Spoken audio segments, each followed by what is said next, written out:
It's my distinguished pleasure to introduce the 27th Secretary of Defense, Dr. Mark Esper. Thank you so much for your attention.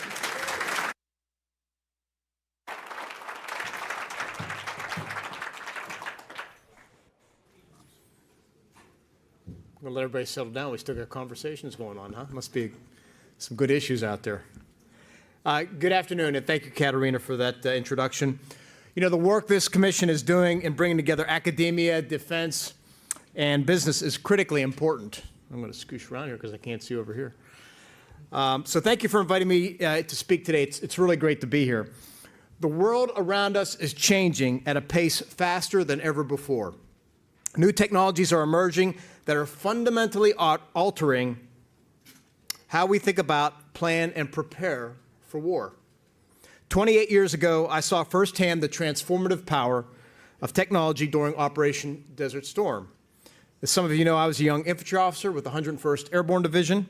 I took part in what became the deepest air assault into enemy territory at that point in history, and in only 96 hours, the 101st moved 3 brigades over 350 miles, cutting off the Republican Guard. The Gulf War was the proving ground for a new generation of military weapons and equipment, from laser-guided smart bombs to stealth aircraft to the first widespread use of GPS.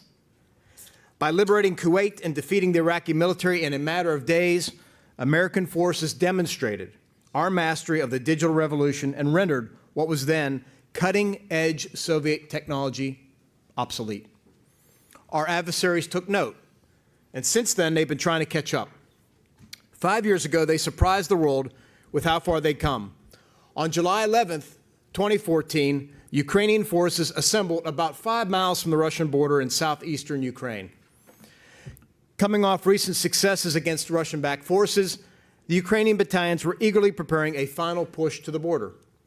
Suddenly, they noticed the hum of Russian UAVs overhead, followed by cyber attacks against their command, control, and communication systems. Immediately, after a flurry of Russian artillery rained down on them. The whole episode lasted just a few minutes, but it inflicted tremendous damage. Dozens of soldiers were killed, hundreds more were wounded, most of their armored vehicles were destroyed. The Ukrainian offensive came to a devastating halt, all in a matter of minutes.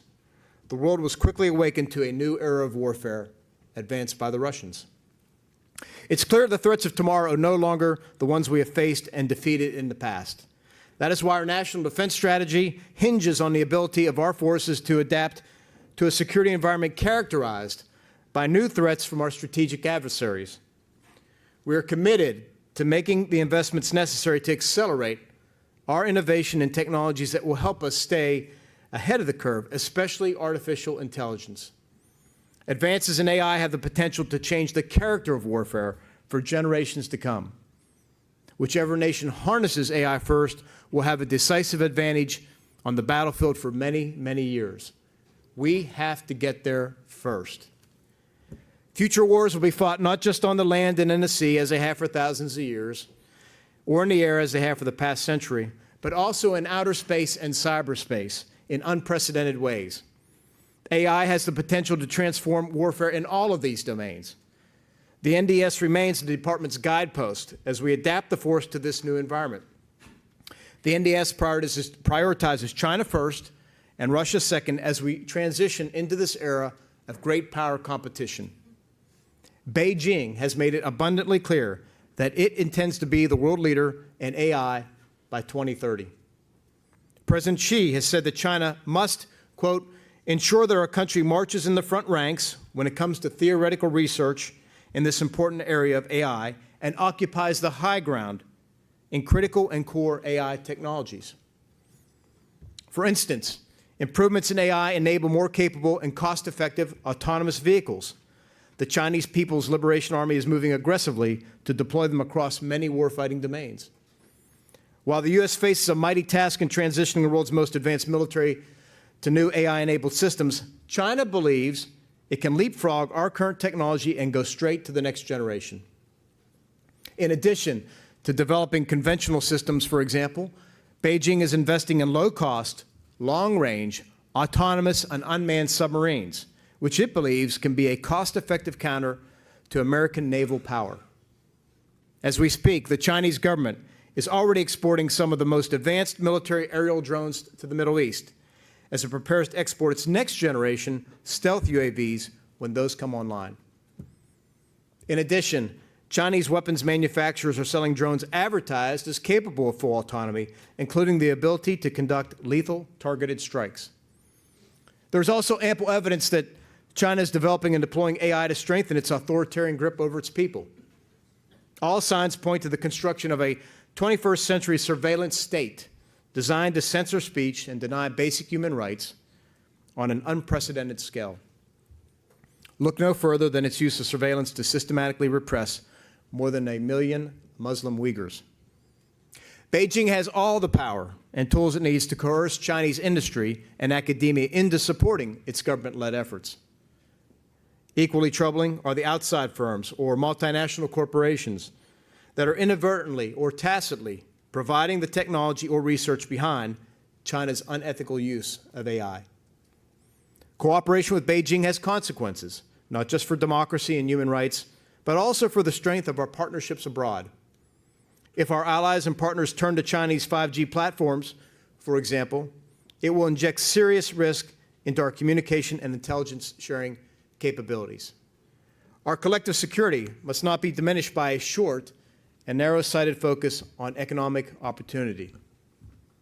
Russia has made its intentions equally clear, calling AI the future of humanity and describing the technology as the key to supremacy on the world stage.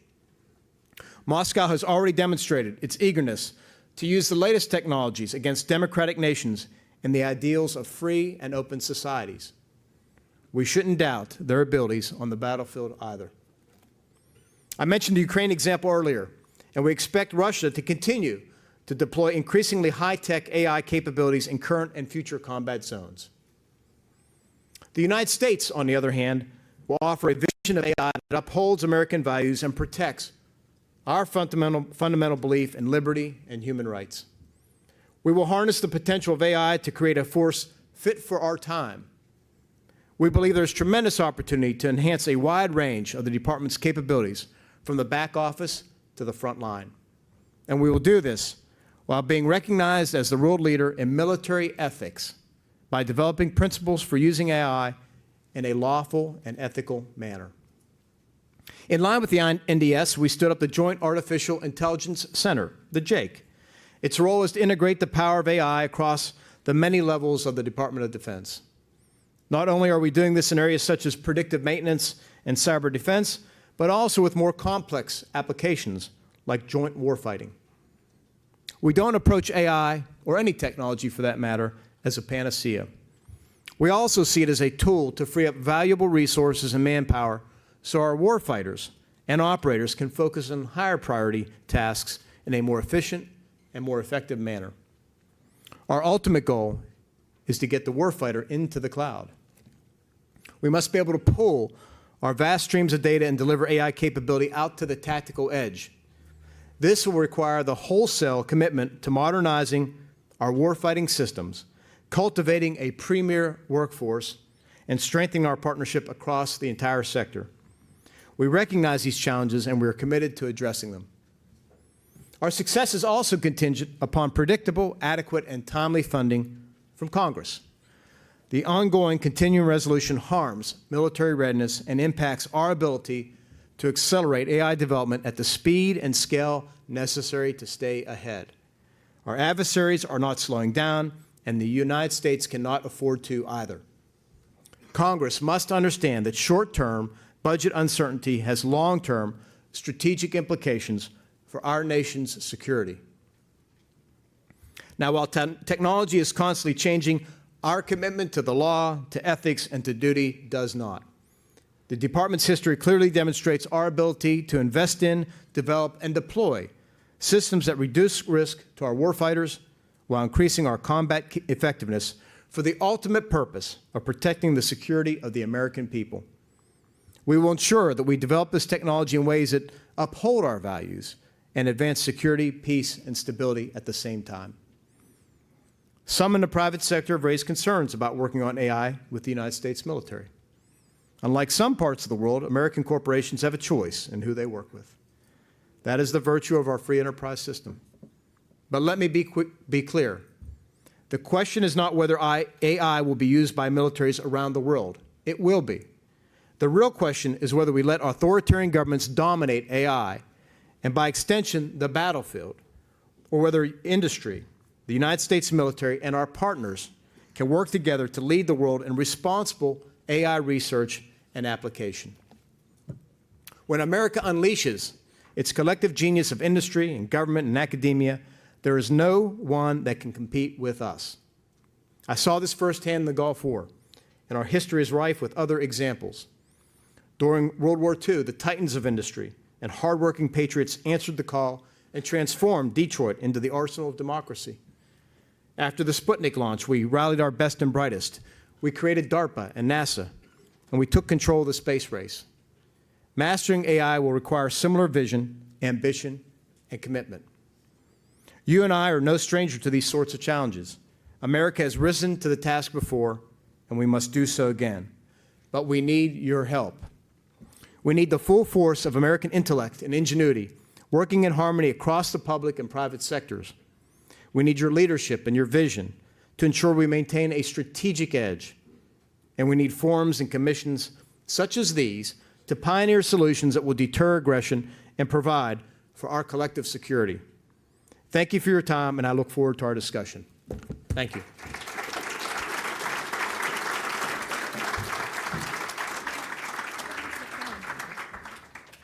Thank you, Secretary, for the thoughtful remarks. It's clear that you and the department have been thinking about AI and what it offers to our military. Also, how it could be enabling our adversaries who may not share our values for new and different threats. So I'd like to pull upon some of your comments, and thank you so much for sharing with us. I'd like to understand how the DoD might be communicating with industry and challenging them to solve our most pressing national security issues. Well, we're reaching out in a number of different ways, everything from the traditional way of posting notices and RFPs and things like that, to forums, to fora, to think tank sessions, to reaching out to academics directly, if you will. You and I were talking beforehand. When I was Secretary of the Army, we stood up the AI task force at Carnegie Mellon University in Pittsburgh, and I spent a whole day out there working with some of the researchers and many of our industry partners that showed up for the groundbreaking. So we're trying to reach out at a number of different levels. We need to reach out with regard to industry, not just to the big players on the block, but all the way down to the small innovators. That's where you tend to find your greatest innovation, your ingenuity, and we need to make sure we do it comprehensively. We got to tap the best and brightest from across the country, again, from all those different sectors, and make sure we can get to the end state quicker than the Chinese and the Russians can. Oh, God bless you. I think those things are, we have had a lot of conversation about speed. And I think this is an important conversation to expand on. And I understand you just mentioned the think tanks that you've had the Defense Innovative Board just come in and provide some recommended principles for the ethics, because it's not just speed, it's conforming to our values as a society. What are your thoughts about the DIB report, and have you had a chance to think about where these principles might be implemented across the department? Sure was. I said in my remarks, we have to, as we always have, conduct ourselves ethically and legally and morally. And I was very pleased by what I saw in the DIB report. It just came out last week, and it listed a set of principles. But in terms of going about and applying them to AI, it went back and reaffirmed the same principles we applied to other systems that we've been using for many, many years. So I'm very pleased with the outcome of the report. For those of you who had a chance to look at it, I think it's very comprehensive. It balances out a number of different things. It talks about the need for continued exploration of these topics to make sure we get it right. This is one we cannot afford to get wrong. Yes, and one of the things that I'm very concerned about, and the Commission has had a lot of dialogue about, which is our human resources and how are we going to attract that talent and institutionalize it into the department. Have you had a chance to think about those concerns and what you might be able to do to attract the right type of talent to be able to do this business in the future? Yeah, I would say that with most things, talent is the key. Is making sure you're able to access the best and the brightest. You got to be able to recruit them and retain them and keep them happy and busy.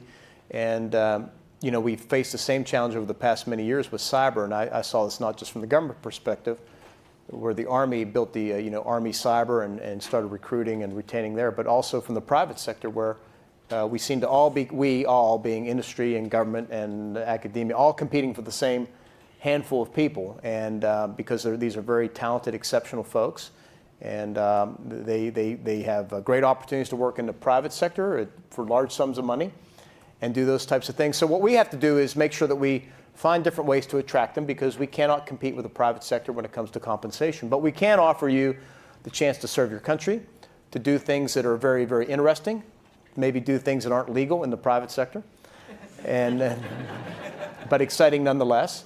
But it is a tremendous part. We tend to bring together a great deal of folks. And what I've always enjoyed with my time in service, whether it's in the military or in DOD, you work around a great group of people who are focused on something bigger than themselves, bigger than the bottom line, and you get committed to that. And again, I think it seems cliche all the times, but this is the space race. I mean, whoever gets there first is going to dominate. And we got to set aside Sputnik. We largely got to space first with what you needed, and we dominated the heavens for decades, and still do. And we need to get there first on AI and then maintain that lead. So it's going to be continual investment. And so what we're trying to do now is make sure we leverage authorities that were given to us by Congress to make sure we can bring in people, we can recruit them, we can use different techniques to bring them in mid-career, we can bring them in with a different compensation packages and whatnot. So we're looking for ways to get outside of our own bureaucratic methods to make sure we can balance all these things out. Super. It's so good that you come from a service background and roll up into this position. I think one of the things that we're seeing as a commission is the change of warfighting. And what do you see now that you're in this position, coming from the Army with all of its challenges in the AI battle? Now that you're in the Secretary's position, what do you see that DoD is going to face in the future that's different with the way AI will implement? Well, I think I mentioned this in my remarks. AI won't change the nature of war, but it'll change the character of war, which is a major leap forward if it can happen. And AI will transcend everything we do. So it's not just war fighting, but it's going to be predictive maintenance, which is one of the areas in the Army, at least, that we were trying to get AI involved immediately. You can think about what it does. If you can really use AI to optimize your maintenance, you get higher reliability rates, you get fewer breakdowns, you get better efficiency on the system, et cetera. But then there's the other end, the warfighting end. And we talk about speed and decision making. These days, if you're, I wasn't in the armor, I was in the infantry, but I know a little bit about it. But if you're a tank platoon leader or a tank commander, if you will, you got people actually looking out on the battlefield and calling out enemy targets, if you will, enemy tanks, and you have sensors too. But imagine a world, though, where you have AI integrated into all your sensors and everything, where the AI is constantly scanning the horizon, and it's immediately, within milliseconds, it's sorting out what's a civilian truck and what's an enemy combatant vehicle, what's a tank and what's a fighting vehicle, which one has its turret pointed at you and which one doesn't, which one is your immediate threat. And it can do that so much quicker. It could slew your gun. It just allows you so much greater reaction to the enemy. And you can, and then that's where the man in the loop comes to decide whether you pull the trigger or not. And that's how we got to think about AI, enabling quicker, faster decisions that allow us to be successful on the battlefield and bring our folks home too. And that's just a warfighting application. We can go toward anything. I mean, whether it's, heck, if it's even doing audits of the DoD, yeah, which has never been done before. We're getting there. But everything, I mean, AI runs through everything we do, and we got to be able to make sure we get it. That's why we're trying to move as quickly as we can to the cloud. Excellent. You mentioned during your preliminary notes here about your interest and your energy behind AI. And when you actually went through your confirmation hearing, you mentioned it as one of your highest priorities. Yeah. And you referred to the Joint Artificial Intelligence Commission Committee What are your thoughts for the future? And how do you think your leadership will be able to top down as well as bottom up draw our department past that bureaucracy that you're discussing into that future? Yeah, well, the acquisition system is not as efficient as it should be. Yes, sir. We're trying to take advantage of laws given to us and authorities by Congress, but it's slow. And the biggest problem with DoD in terms of acquisition is the culture, right? It's very risk averse. So we got to change the culture. That'll take time. You change the laws first, then you change the regulations and the practices. And I think the services are moving forward on that at different rates. But we got to empower the Jake to be able to cut through these things. To make sure we get there quicker. Again, we're in a race. We have to get to the end state quicker than the Chinese can, quicker than the Russians can. And there are a few key technologies out there. I put AI as number one. 2, 3, and 4 look like directed energy and hypersonics and a few other things like that. But even with those systems, whether it's hypersonics, directed energy, AI is still going to enable them in terms of how you employ them, how you maintain them, all that. So that's why AI to me pops up as number one. You mentioned in your conversations here that issue of bringing the best and brightest. Have you seen some good collaboration between the government, academia, and industry? I recall, or at least I seem to recall when I was working with you, in the Army there were some activities. Have you got some examples that we can bring to the forefront to get people past that risk equation? Yeah, that's a good question. I wish I had some at hand. I mentioned before that we kicked off the AI task force at Carnegie Mellon University, and we're doing some good initial work there and had a number of different players involved. Obviously, the Army is deeply integrated in Austin, Texas with the Army Futures Command. They're doing a lot of work trying to cut through bureaucracy, get straight, using their cross-functional teams to do that. But again, I think all the services are looking for different ways where we can really accelerate the progress because we need to get there. We need to make sufficient investments. And right now, DoD is in the final weeks, if you will, as you would recall, of building its budget for the next year. And again, AI is one of those core critical technologies we need to get to. But it's not just the money; it's the people. I'd probably put people number one, and then all the systems that you need to enable them to do their jobs and do them well. Yeah, you mentioned the talent and trying to recruit it. There's a pipeline, as you know, that you went and experienced. Not just in the Army, but now in the broader context of DoD, where science and technology, early research, and that investment is so important. What are your thoughts about the future and that investment, and where do you think it might be needed in the department? With regard to on the personnel side? Yes.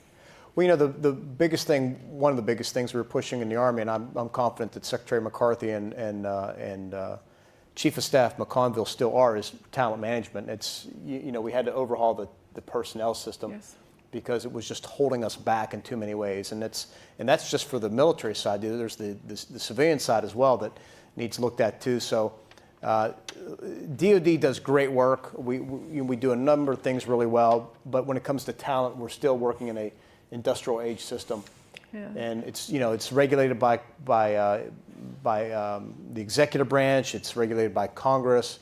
It has a number of constraints put on it, but we got to get beyond that and just be able to think outside the box. Because again, at the end of the day, it's the talent, and it's not like we're in a non-competitive environment. We're competing against industry. We're competing against think tanks.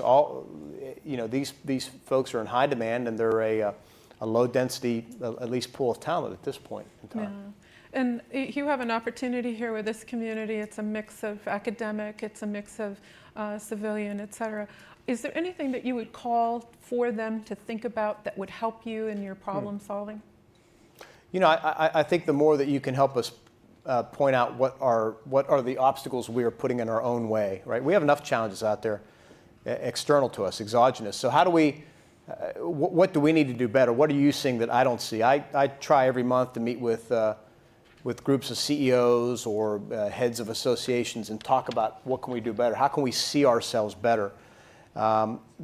Because typically what I hear is everything is okay, everything is great, everything's green, you're no problem. But when you reach out there, you go walk around and visit folks and talk to companies and talk to entrepreneurs, you get a different story. And we're trying to just beat those down one at a time as we realize, we're not doing this well, or we could, if we make some adjustments to the system here, we could really up our talent. So we're looking at, I'll take any problem It allows us, if it can allow us to do better, or you know, ideas you have for us to perform, all those things help, because this is too important. Thank you. Just to treat as anything else. Yeah. Sir, your remarks and your inputs have been excellent. Is there anything that you would like to share beyond what I've asked you? Is there any thoughts that you would like to have for our folks here? No, well, yes, I guess I'll just keep foot stomping it, is DOD doesn't have the monopoly on great ideas here, or certainly all the talent. So much of it is coming from the private sector. So we really need your help, and be cautious of what's happening out there in the world. As I like to tell our NATO allies and European friends, and I was just in Brussels 2 weeks ago talking to the German Marshall Fund on this topic, by the way. I tell them, don't write off what we're saying as United States scaremongering, or in this case, DOD scaremongering about China. Don't think we're overstating the problem. There are serious issues out there, and we've been asleep at the switch now for quite some time. And we're finally waking up here in the past couple of years. And the National Defense Strategy is what has pointed DOD in the right direction, saying we're now in an era of great power competition. China is our greatest strategic competitor, number one, Russia number two, and we need to be prepared for high-intensity conflict across 5 domains of warfare. 5 domains, no longer 3. And that's where we're headed, and we need your help to get there. So that thank would be my you, final sir, remark. so Thank you. much, very much. Thank you. Please thank the Secretary.